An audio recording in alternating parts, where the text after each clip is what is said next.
네, 안녕하세요. 여러분들하고 펀드 투자 권유 대행인 같이 공부할 최돈호라고 합니다. 제가 오늘 이 시간에는 우리 펀드 투자 권유 대행인이라고 하는 자격증에 대해서 간단하게 좀 소개해 드리는 시간인데요. 기존에 우리 펀드 투자 상담사라고 하는 자격이 금융기관 안에서 펀드 투자 권유나 자문을 하시는 분들을 위해서 펀드 투자 권유 자문 인력이라는 이제 하나의 자격증으로 별도로 분리가 되고요. 그 이외에 이제 펀드 업무를 취급하시는 분들을 위해서 펀드 투자 권유 대행인이라고 하는 자격증으로 이제 분리가 된 그런 자격증으로 보시면 될 것 같아요. 이 펀드 투자 권유 대행인은 취득하시는 분들이 크게 두 부류이신 것 같습니다. 하나는 이제 우리 금융기관에 취업을 준비하고 계신 우리 취업 준비생분들이나 대학생분들이 미리 좀 이제 취득한 이런 형태가 하나 있으시고, 또 하나는 지금 현재 뭐 직장에서 근무하고 계신, 예를 들면 보험회사에 근무하시면서 이제 펀드를 투자 권유를 취급하시거나 아니면 뭐 투자 일임이나 자문 같은 형태에서 이제 펀드를 다루시는 분들이 아마 취득을 하시는 이런 자격증이 아닌가 싶습니다. 이 자격증은 이제 저희가 자문 인력과 대행인으로 구분이 되면서 가장 큰 특징은 뭐냐면, 자문 인력 쪽에서 이제 좀 심오하게 다뤘던 내용들 중에 이제 제일 어려워하셨던 것도 이제 파생 상품이라고 하는 부분이에요. 뭐 선물, 옵션, 스왑은 물론이거니와 다양한 파생 상품에 대한 종류들, 그 종류들에 대한 투자 전략들, 이런 것들은 굉장히 힘들어하셨는데, 요 파생 상품 펀드에 관련된 부분들이 일부 좀 빠지고요. 대신에 이제 이쪽에는 투자 관리라고 해서 어떤 뭐 투자 자산 배분 전략이라든지 자산 운용 전략들, 또 재무 설계에 관련된 부분들이 좀 추가로 돼서 성격을 조금 이제 구분하고 있는 이런 자격증으로 봐주시면 될 것 같습니다. 저희는 전체적으로 지금 문항수는 100문제가 출제가 되고 있고요. 그 다음에 합격 기준은 세 과목으로 저희가 나눠져 있는데, 과목별로 40%가 과락이에요. 그러니까 과목별로 40% 이상은 득점을 해주셔야 되고, 정답이 이제 60%니까 100문제 60%면 60문항이죠. 60문항을 이제 득점을 하시게 되면 합격을 하는 자격증이어서 다른 자격증에 비해서 합격 수준이 뭐 그렇게 높거나 하지는 않습니다. 그런데 합격률이 또 아주 낮은 그런 자격증은 아니기 때문에 여러분들이 방심은 하지 마시고 저희와 함께 꼼꼼하게 정리하시다 보면 좋은 결과 있으시리라고 생각이 되고요. 과목 소개 간단하게 좀 드리면, 저희는 3개의 과목으로 나눠져 있습니다. 첫 번째 과목은 이제 펀드 투자라는 과목이고요. 그래서 이제 펀드 투자라고 하는 과목에서 총 35문제가 출제가 되고 있고요. 두 번째 과목은 투자 권유라고 하는 과목이에요. 투자 권유라는 과목. 이 과목에서 지금 이제 45문제 정도가 출제가 되고 있고, 세 번째 과목은요. 세 번째 과목은 부동산 펀드라고 하는 과목이에요. 부동산 펀드. 부동산 펀드에서는 15문제, 20문제가 출제가 되고 있죠. 20문제. 35문제, 45문제, 20문제 해가지고 총 100문제로 출제가 되고 있고요. 출제 비중으로 봤을 때는 이제 두 번째 과목, 투자 권유라고 하는 과목이 거의 절반 정도 출제가 되고 있어서 비중은 상대적으로 좀 높은 과목이 될 것 같습니다. 자, 펀드 투자는 첫 번째, 펀드 및 신탁의 이해라고 되어 있는데요. 저희는 펀드의 이해, 그 다음에 신탁의 이해로 좀 나눠볼 수 있을 것 같아요. 신탁의 이해로 좀 나눠볼 수 있을 것 같고요. 자, 펀드의 이해와 신탁의 이해에서 펀드 및 신탁의 이해에서 총 15문제 정도가 출제가 되는데요. 실제로 15문제이기 때문에 뭐 7문제, 8문제 이렇게 나오기보다는 펀드 쪽에 좀 중요성이 있기 때문에 펀드가 한 보통 9문제 정도 출제가 될 걸로 보여지고요. 신탁의 이해는 6문제 정도 출제가 될 것 같아요. 펀드의 이해는 펀드의 기본적인 개념에서부터 펀드에 대한 설명들이 있죠. 펀드의 종류라든지 기준가, 좌수, 그 다음에 펀드에 운영하는데 기본적인 법적인 형태들, 특수한 형태의 펀드들, 이런 것들이 좀 전체적으로 소개가 되면서 펀드에 대한 전반적인 개념들을 이해하시는 그런 과목이 될 거고요. 신탁이라고 하는 거는 믿고 맡긴다는 의미에서는 똑같지만, 펀드는 여러 사람의 자금을 모아서 집합적으로 운영하는 반면에 신탁이라고 하는 거는 개인 자산을 단독 운영하는 그런 상품이거든요. 그래서 신탁에 대한 기본적인 개념들, 법적인 특성들, 그 다음에 신탁에 관련된 상품들이 여러 개가 있죠. 예를 들면 뭐 특정 금전 신탁이라든지 연금 신탁이라든지 금전 채권 신탁이라든지 이런 다양한 신탁 상품들에 대한 내용들이 쭉 나열이 되어 있습니다. 그래서 여러분들이 요 이제 기본적인 어떤 그 펀드 판매를 위한 기본적인 개념이라고 생각하시고 15문제면은 출제 비중이 그렇게 적은 것은 아니기 때문에 잘 챙겨 두셔야 되는 과목으로 이제 보시면 될 것 같고요. 두 번째 과목은 이제 투자 관리라는 과목이에요. 투자 관리라는 과목인데 이 투자 관리에서는 이제 투자 관리에 필요한 주요한 어떤 자산 배분 전략이라든지 자산 운용 전략들, 그래서 자산 운용과 관련된 기본적인 이론적인 배경들이 좀 나열이 되고 있다고 이제 이해하시면 될 것 같고요.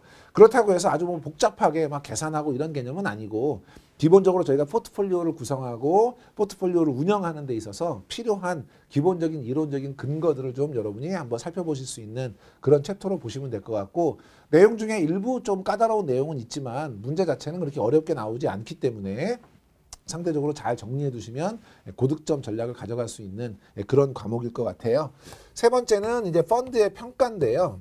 펀드 평가라고 하는 거는 여러분이 이제 펀드 투자 권유를 하시기 위해서는 좋은 펀드를, 고객에게 맞는 펀드를 이제 또 평가를 하셔야 되는데, 펀드 평가는 어떤 프로세스대로 진행이 되는지, 펀드 평가할 때 어떤 항목들을 주로 봐야 되는지, 그래서 우리가 양적 평가를 하죠. 그래서 수익률은 어떻게 평가하고, 기간 가중이냐 아니면 금액 가중이냐 어떤 차이가 있고, 위험 같은 경우는 뭐 절대적인 위험에는 뭐가 있고 상대적인 위험에는 뭐가 있고, 그래서 수익과 위험은 항상 하이 리스크 하이 리턴이니까 반대 방향이잖아요. 그러니까 수익이 높으면 위험이 크고요.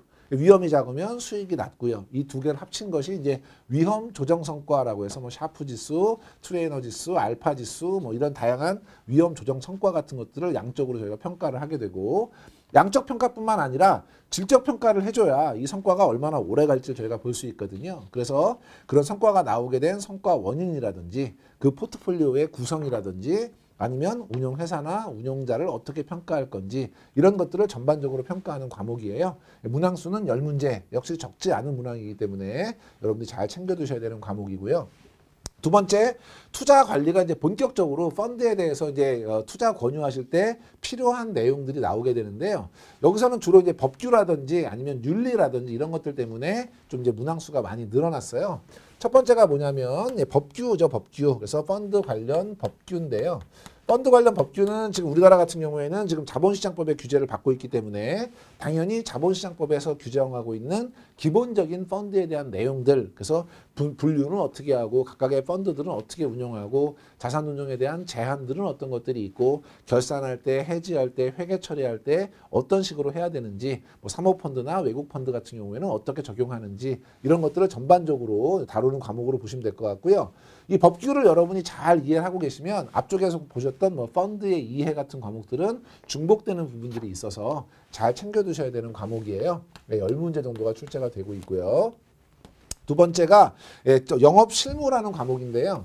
영업실무라고 하는 거는 글자 그대로 펀드를 판매하면서 처음에 등록하고 신고하고 판매할 때 기준가 어떻게 적용하고 그 다음에 환매할 때 어떤 식으로 환매를 하게 되고 환매하는 과정에서 예를 들면 뭐 환매 연기가 된다든지 이런 것들을 어떻게 처리하고 이런 다양한 영업 실무적인 부분에 일부 세금이라든지 이런 이제 결산이라든지 영업하는 과정에서 일어날 수 있는 그런 내용들을 전반적으로 한번 훑어보는 그런 과정인데요.